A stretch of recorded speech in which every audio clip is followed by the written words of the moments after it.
Hey, it's that card girl, and today we're going to be doing a couple of different things, but they all mainly revolve around the Hobbit Prerelease. Here we have the outer packaging of the Hobbit Prerelease bundle, but Hans did go to this pre-release, so it's already opened up. Don't worry though, we are going to show you everything that came inside. Underneath the pull tab, it said, "In a hole in the ground, there lived a hobbit." And this is what I was referring to the other day about magic having us spoiled. On the inside though, we have this awesome scene of everybody gathered around inside. There is, of course, the door, which is so awesome and can actually be punched out.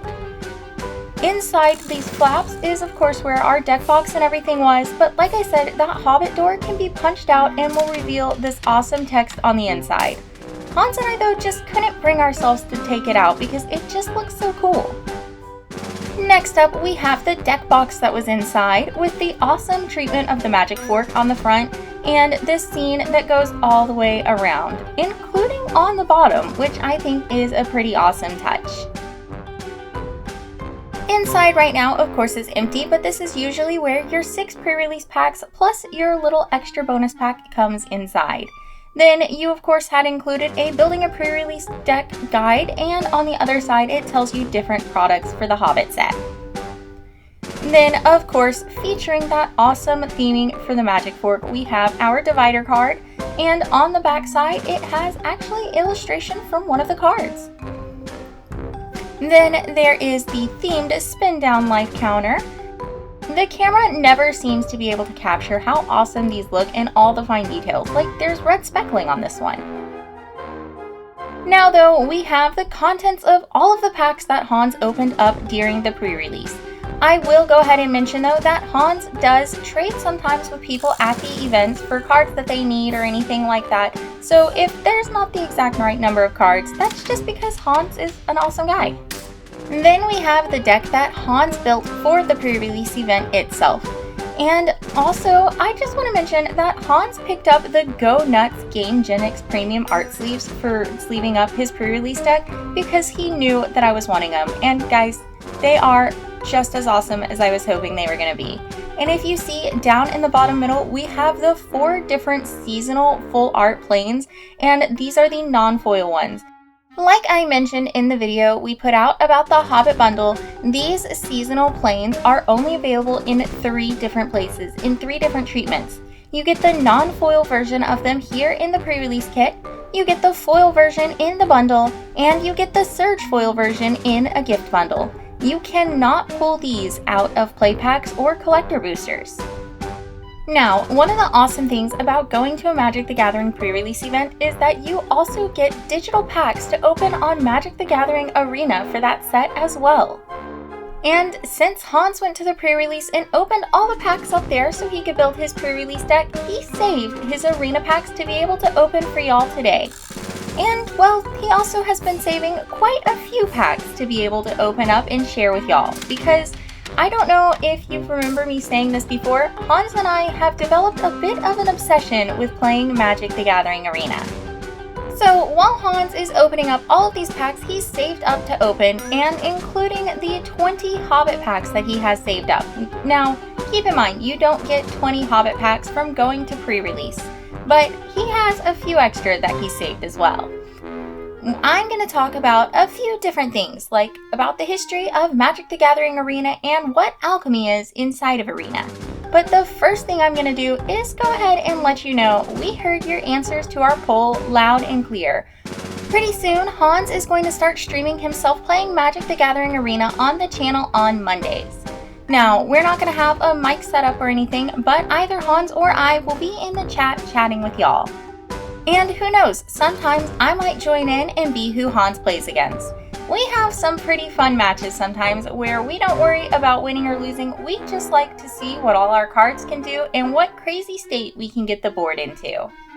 Magic the Gathering Arena, for those of you who don't know, is the online version of Magic. It came out in beta originally in November of 2017 and had its Windows release in September of 2019. Mac finally got its version in June of 2020, and then there was the mobile version released in March of 2021. Arena is a completely free-to-play game, although it does have the option of microtransactions. Of course, this is 2026.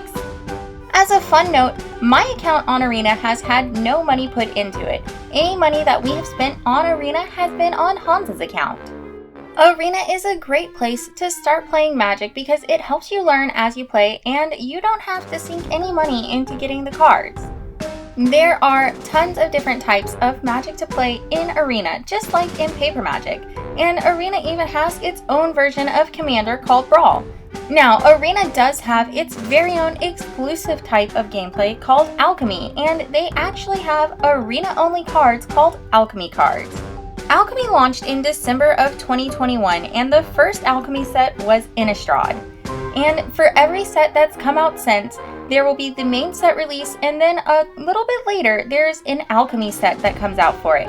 And these are cards that can be adjusted throughout the time that the game is being played to help rebalance. And it's also some cards that couldn't quite make it in Paper Magic because of the balancing as well. Alchemy cards can be noted by an A in the nameline and also on the bottom that's kind of like a foil stamp. And they, like I said, are always changing in play, and they're exclusive cards to Arena, and they can also just be rebalanced paper cards as well. On Arena, if you want to buy a pack of a particular set, it normally costs 1,000 gold, or you can get 15 packs for 3,000 gems, which is the paid currency. Now, Alchemy packs do cost the same amount of gold or gems as standard packs. And if you end up getting a rebalanced Alchemy card, you're also going to be getting the standard version of it, and vice versa. And a fun fact, whenever you open an Alchemy pack in the game, it's going to prioritize you getting the Alchemy cards that are created for that set. And then if you've mastered that set, then you'll get the adjacent standard set cards. So if you're opening an Alchemy specific pack, then it's going to make sure that you get all the Alchemy cards before you get the standard set cards. But if you have all of the Alchemy set cards, it's going to help you master the standard set version of it as well. Now, I'm sure that you've seen as Hans has been opening packs that some of these cards aren't exactly regular Magic cards, and they are wild cards, which you can use to get specific cards that you're looking for to add into your deck. And there's of course different rarities of cards, so there's different rarities of wild cards. Now, like I've mentioned, Hans and I are both really enjoying and loving playing Arena, and I hope that you're going to enjoy Hans starting to stream it for the channel as well. I'm going to go ahead and remind you now though that we put out new videos every Monday, Wednesday, and Fridays with shorts on Sundays. We focus mainly on Magic the Gathering, One Piece, Lorcana, Pokemon, and Gundam. Make sure you're following us over on Instagram if you haven't already at thatcardgirl.tcg. There's a link for it down in the description. And speaking of links in the description, there's a link to our Discord channel down there as well. Like, comment, subscribe, and tell the next gladiator you see about us. That Card Girl out!